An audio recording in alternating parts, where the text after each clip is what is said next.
মোহতারাম হাজরিন, আপনারা অবাক হবেন যে এই বইয়ে আমাদের সন্তানদেরকে সমকামিতার শিক্ষা দেয়া হচ্ছে।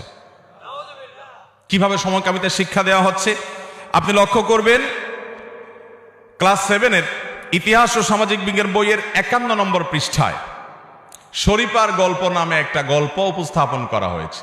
এই গল্পটা কি? এই গল্পের খোলাসা এবং সারমর্ম হলো যে শরীফা নামে একজন ব্যক্তি, তিনি মূলত শরীফ ছিলেন, তিনি একজন পুরুষ ছিলেন। তার মাথা থেকে পা পর্যন্ত আপদমস্তক তিনি একজন পুরুষ। অবকাঠামোগতভাবে তিনি পুরুষ ছাড়া অন্য কিছু হতে পারেন সেটা কল্পনাও সম্ভব না। এরকম আল্লাহ তাআলা তাকে পুরুষের পরিপূর্ণ অবকাঠামো দিয়েছেন, মাথা থেকে পা পর্যন্ত তিনি পুরুষ, সোজা কথা। হঠাৎ করে তার মাথায় ভূত চাপলো, তার মনে হলো তিনি নারী। এই জন্য তিনি তার নাম শরীফ থেকে শরীফা পাল্টায় ফেলছেন।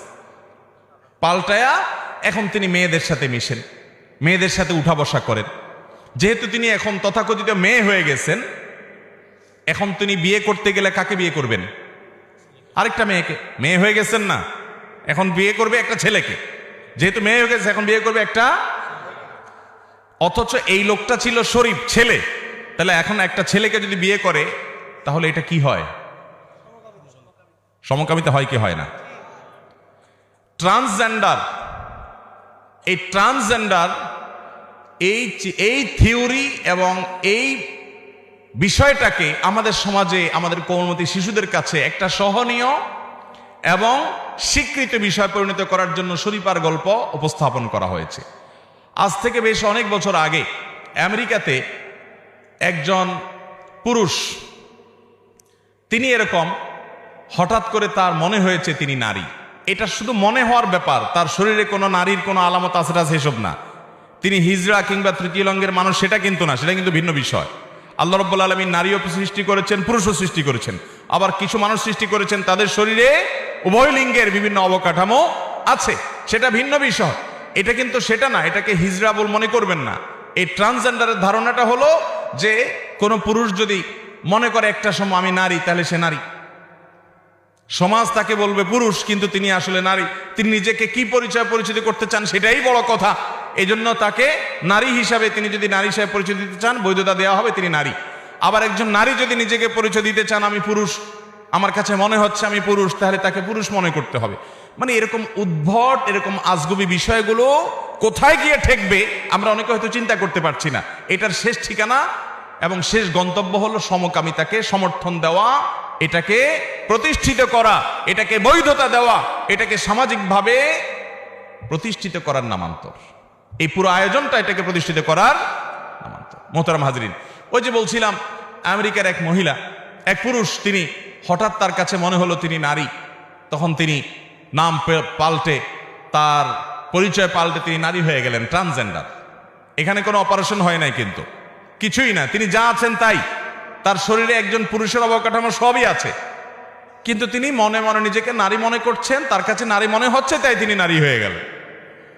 এরপর কিছুদিন পর তার আবার নতুন ভূত ছাপছে মাথায়। তখন তিনি নিজেকে মনে করলেন তিনি নেকড়ে। তিনি কি মানুষ না, এখন তিনি নিজেকে জানোয়ার মনে হচ্ছে। এবং সেটার জন্য রীতিমতো তিনি নেকড়ে হিসাবে সামাজিক স্বীকৃতি আদায় করেছেন। তো তিনি মাঝে মধ্যে বনে জঙ্গলে গিয়ে নেকড়েদের মতো এরকম ঘেউ ঘেউ করার চেষ্টা করেন। কদিন আগে আপনারা দেখেছেন জাপানে সম্ভবত এক যুবক, সে এরকম নিজেকে কুকুর মনে হচ্ছে তার, তিনি কুকুরে পরিবর্তন করেছেন বিভিন্ন ট্রিটমেন্টের মাধ্যমে। আরো যে নারীর কথা বললাম, তিনি কিন্তু যা আছে তাই, কিন্তু সেখান থেকে তিনি নিজেকে একবার বলছেন মেয়ে, একবার বলছেন তিনি নেকড়ে, এভাবে পরিবর্তন হচ্ছে। ভারতেও এরকম বিষয় আসলে শুরু হয়েছে। আমাদের দেশে কোনো কোনো এলাকাতে, খুলনার দুটি ঘটনা নির্দিষ্ট করে আমরা জানি যে এরকম দুই ছেলে, তাদের নিজেদের কাছে মনে হয়েছে মেয়ে। তখন পাগলামিটা যখন শুরু করলো, পারিবারিকভাবে সামাজিকভাবে যখন তাদেরকে শাসন করা শুরু হলো, এরপরে তারা সুইচের মতো সোজা হয়ে ঠিকই তারা ছেলে হিসাবে একটা মেয়েকে বিয়ে শাদী করে সুন্দর সংসার করে এখন জীবনযাপন করছে। শুধু মাথার ভূতটা নামে গেছে, এখন সব ঠিক হয়ে গেছে। একজন মানুষ সৃষ্টিগতভাবে তিনি তৃতীয় লিঙ্গের হতে পারেন, তিনি হিজড়া হতে পারেন, তিনি অবশ্যই সিম্প্যাথির দাবিদার। আমরা কোরআন হাদিসের আলোকে হিজড়াদের অধিকার নিয়ে কথা বলি। হিজড়াদের জন্য এদেশে মাদ্রাসা খুলেছেন ওলামা একরাম, সেটা তৃতীয় লিঙ্গের বিষয়টা ভিন্ন। কিন্তু একজন আপাদমস্তক পুরুষ, তিনি নিজেকে মনে করবেন নারী, তাহলে তার সামাজিকভাবে তিনি পুরুষ হিসাবে পরিচিত হলেও তিনি নিজেকে নারী মনে করলে তিনি নারী হবেন, তাকে নারী হিসাবে বৈধতা দিতে হবে, মেয়েদের সাথে মিশতে দিতে হবে। এবং কোনো মেয়ের যদি এরকম মনে হয় তিনি ছেলে, তাহলে ছেলেদের সাথে তার মিশতে হবে। তো আমি যেটা বলছিলাম, যে মনে করেন শরীফ নামে শরীফার যে গল্প শোনানো হলো, যে শরীফা মূলত শরীফ ছিল, মাথা থেকে পা পর্যন্ত মহিলার কোনো আলামত তার পুরো শরীরে কোথাও নেই, পুরাই সে একজন ছেলে, কিন্তু তার মাথায় ভূত চাপছে, একটা মানসিক রোগ বলতে পারেন, যে সে নিজেকে মেয়ে মনে করছে। তো এই রোগের জন্য তাকে ট্রিটমেন্ট করা যেতে পারে, তাকে কাউন্সিলিং করা যেতে পারে, তার জন্য প্রয়োজনীয় উদ্যোগ নেওয়া যেতে পারে। কিন্তু না, তার এই পাগলামিটাকে বৈধতা দিয়ে সেটাকে স্বাভাবিক করার চেষ্টা করে আমাদের কোমলমতি সন্তানদের শেখানো হচ্ছে যে হ্যাঁ, কেউ যদি ছেলে হয়ে নিজেকে মেয়ে দাবি করতে চায়, তাহলে সে মেয়ে হিসাবে আমাদের কাছে স্বীকৃতি পেতে পারে, পাওয়া উচিত। তাহলে মেয়ে হিসাবে স্বীকৃতি পেলে কি হবে? তার বিয়ে যখন হবে, যেহেতু মেয়ে হিসাবে স্বীকৃতি পাইছে, তখন একটা ছেলের সাথে বিয়ে হবে, অথচ সে মূলত ছেলে, তাহলে বিয়েটা হবে ছেলে আর ছেলে। তাহলে সমকামিতা হচ্ছে কি হচ্ছে না? ভাইরা আমার, কি শেখানো হচ্ছে বলেন? এগুলো কি শিক্ষা না কুশিক্ষা? এই সমস্ত শিক্ষার নামে নোংরামি আমাদের দেশে আমাদের সন্তানদেরকে আমরা করতে দিতে পারি? আমরা মর্মাহত, আমরা বেদনা হতো, আমরা খুবই ক্ষুব্ধ যে একটা মুসলমান দেশে মুসলমানের ট্যাক্সের টাকায় মুসলমানের সন্তানকে সমকামিতা শেখানো হবে, সমকামিতাকে বৈধতা দেওয়ার পরিবেশ এবং মানসিকতা তাদের মধ্যে তৈরি করার অপচেষ্টা করা হবে। এটা কোনো মুসলমান কোনো দিন মেনে নিতে পারে? মুসলমান কেন, কোনো হিন্দু মেনে নিতে পারে? হিন্দু ধর্মের সমকামিতার কোনো বৈধতা দেওয়া আছে? তাহলে কোনো হিন্দু এটা মানতে পারে?